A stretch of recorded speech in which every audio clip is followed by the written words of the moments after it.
इस वीडियो में मैं आपको बताऊंगा कि फटकड़ी के क्या फ़ायदे हैं, इसके क्या क्या इस्तेमालात हैं, इसका मिजाज क्या है, इसके क्या क्या नुकसानात हैं और भी बहुत कुछ। तो अगर आप फटकड़ी के बारे में मुकम्मल मालूमात चाहते हैं तो ये वीडियो लाजमी देखें और आखिर तक देखें। हकीम साहब चैनल पर खुश आमदीद। मेरा नाम हकीम मोहम्मद अब्दुल्ला है और इस चैनल पर मैं आपको तिब्बी यूनानी और कुदरती तरीका इलाज के बारे में मालूमात देता हूँ। तो आए वक्त ज़ाया किए बगैर इस वीडियो को शुरू करते हैं। तो सबसे पहले जान लेते हैं कि फटकड़ी है क्या। ये नमक की तरह सफ़ेद और हल्की डलियाँ होती हैं जिनका मज़ा मीठा, कसीला और खुश करने वाला होता है। इसका कीमियावी नाम एल्युमिनियम सल्फेट होता है। कुछ जगहों पर एल्युमिनियम सल्फेट भी आपको मिलेगा। इसके अलावा इसे सल्फेट ऑफ एल्युमिनिया एंड पोटाश भी कहते हैं। इस तफसील में जाए बगैर कि ये बनता कैसा है, बस ये समझ लें कि ये एक किस्म का मादनी नमक है।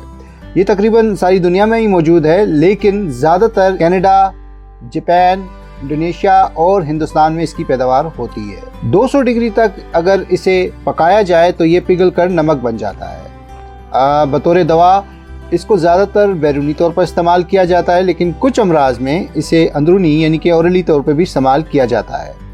दवाओं के अलावा इसे फूड प्रोडक्ट्स और कॉस्मेटिक्स में भी काफ़ी इस्तेमाल किया जाता है। बाज़ार में जो फटकड़ी आपको मिलेगी उसमें काफ़ी मिलावट होगी, लेकिन इसमें से बेहतर फटकड़ी वो है जो आसानी से टूट जाए। ये 4 रंगों में होती है, सफ़ेद, सुर्ख, जर्द और सब्ज़। ज़्यादातर सफ़ेद ही इस्तेमाल की जाती है और उसके बाद दूसरे नंबर पर सुर्ख, जो कि फ़वाइद में तकरीबन मिलती जुलती हैं। सब्ज़ फटकड़ी को हीरा कसीस कहते हैं। अगर मिजाज की बात की जाए तो इसका मिजाज गर्म खुश्क है।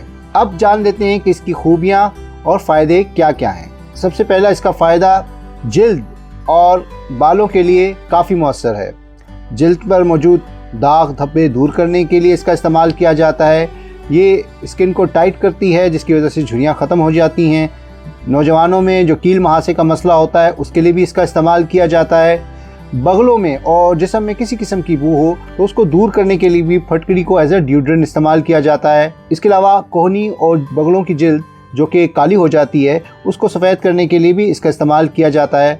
बालों की अगर बात की जाए तो ये बालों की खुश्की को यानी कि डैंड्रफ को ख़त्म करने में मदद करती है। इसके अलावा इसे जुओं को ख़त्म करने के लिए भी शैम्पू में मिलाकर इस्तेमाल किया जाता है। चेहरे और जिस्म पर मौजूद गैर ज़रूरी बालों और ब्लैक हेड्स वगैरह को ख़त्म करने के लिए भी इसका इस्तेमाल किया जाता है। फटकड़ी एक बेहतरीन एंटी बैक्टीरियल है, इसीलिए इसे पानी की सफाई के लिए और उन दवाओं और सफाई के केमिकल्स में इस्तेमाल किया जाता है जिसका मकसद जरासीम को मारना होता है। ख़ास तौर पर मुतअद्दी अमराज जैसे कि कोरोना वगैरह में इसका इस्तेमाल चीज़ों को डिसइंफेक्ट करने के लिए और जरासीम से साफ़ करने के लिए किया जाता है। एंटी डायरियल यानी कि ये असहाल को रोकने में भी काफ़ी मदद देती है और कब्ज़ पैदा करती है।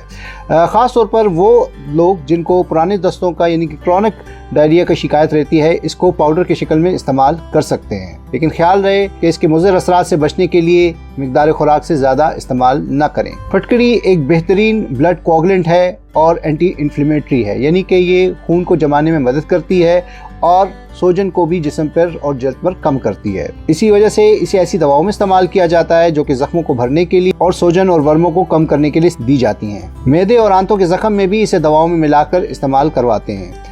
नक्सीर के मर्ज में इसे सूंघने के लिए देते हैं ताकि बार बार आने वाला खून बंद हो जाए, लेकिन यहाँ पर भी यही ख्याल रहे कि मिकदार खुराक से किसी सूरत में ज़्यादा इस्तेमाल ना करवाएं। इसका जोशांदा बनाकर इससे ज़ख्मों को धोया जाता है, उससे भी ज़ख्म भरने में काफ़ी मदद मिलती है। फटकड़ी या एलम एक बेहतरीन एस्ट्रेंजन है, यानी कि ये चीज़ों को खुश्क कर देती है, ख़ास तौर पर जिस्मानी रतूबात को जैसे कि बलगम, पीप वगैरह। इसी मकसद के लिए इसे अंदरूनी और बैरूनी तौर पर ज़ख्मों को भरने के लिए और उन्हें खुश्क करने के लिए इस्तेमाल किया जाता है, जैसे कि गले के अमराज में। इसके अलावा दांतों से खून आने के लिए भी इसको इस्तेमाल किया जाता है।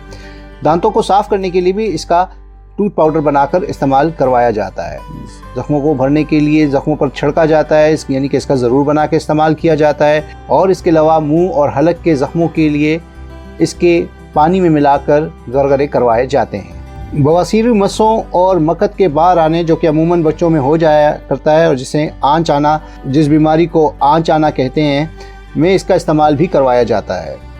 उसके लिए बवासीर में तो इसके जोशांदे से मसों को धोया जाता है, जबकि आंच आने यानी कि मकत के बाहर निकल आने की सूरत में इसका सफूफ बनाकर छिड़कते हैं। फटकड़ी एक बेहतरीन एमेटिक भी है, यानी कि ये कैल आती है, इसीलिए اسے ڈفتیریا یعنی کہ خناق اور بچوں کی کھانسی یعنی سرفہ میں استعمال کروایا جاتا ہے تاکہ بچوں کو قے آئے اور وہ الٹی کریں اور ان کے مرض میں تھوڑی کمی واقع ہو۔ اس مقصد کے لیے اس کو 0.2 گرام شہد یا شربت میں ملا کر وقفے وقفے سے استعمال کروایا جاتا ہے۔ آشوب چشم یعنی کہ کنجکٹیوائٹس میں بھی اس کا استعمال عموماً کیا جاتا ہے، کیونکہ اگر اسے بریاں یعنی کہ فرائی کر لیا جائے تو یہ جلا کر صاف کر دینے والی دوائی بن جاتی ہے، جسے طب یونانی میں اکال کہا جاتا ہے۔ اسی وجہ سے اسے آشوب چشم میں استعمال کروایا جاتا ہے۔ آشوب چشم کی صورت میں اسے عرق گلاب میں معمولی مقدار میں ملا کر آنکھوں میں ڈالنے سے آنکھوں کی سرخی اور درد میں کافی کمی واقع ہو جاتی ہے۔ اب بات کر لیتے ہیں اس کے سائیڈ ایفیکٹس پر، یعنی کہ مضر اثرات۔ پھٹکڑی کا غیر ضروری استعمال یا حد سے زیادہ مقدار میں استعمال کرنا آپ کے لیے نقصان دہ ثابت ہو سکتا ہے۔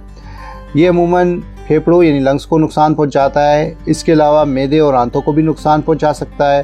اس کے استعمال سے کچھ لوگوں کو چکر وغیرہ بھی آ جاتے ہیں اور ان کو ڈیزینس محسوس ہوتی ہے۔ زیادہ یا بے احتیاطی سے استعمال حلق کو بھی نقصان پہنچا سکتا ہے اور سوجن اور سانس لینے میں دشواری جیسے مسائل کا سامنا آپ کو کرنا پڑ سکتا ہے۔ اس کے علاوہ کچھ حساس لوگوں میں اور یا وہ لوگ جن کو الرجی وغیرہ کے مسئلے رہتے ہیں ان کے لیے بھی یہ خطرناک ثابت ہو سکتی ہے، اور وہ لوگ جن کو ایلومینیم یا پوٹیشیم وغیرہ سی الرجی ہے ان کے لیے تو یہ جان لیوا بھی ثابت ہو سکتی ہے۔ اس کے علاوہ یہ جلد پر حد سے زیادہ یا بے احتیاطی سے لگانے سے جلد پر اریٹیشن اور خشکی پیدا کر سکتی ہے، یعنی کہ اس کے استعمال سے سرخی، سوزش اور زخم پیدا ہو سکتے ہیں۔ وہ خواتین جو کہ حاملہ ہیں یا بچوں کو دودھ پلا رہی ہیں انہیں اس کا استعمال احتیاط سے کرنا چاہیے، اور وہ لوگ جن کا خون آسانی سے نہیں جمتا، ان کی کوئی سرجری وغیرہ ہونے والی ہے یا وہ کوئی ایسی دوا استعمال کر رہے ہیں جس کی وجہ سے خون نہیں جمتا، تو ایسے لوگوں کو اس کا استعمال احتیاط سے کرنا چاہیے۔ لیکن اس کے نقصانات کو کم کرنے کے لیے اسے مسئلے یا اینٹی ڈوٹ کے ساتھ استعمال کیا جا سکتا ہے،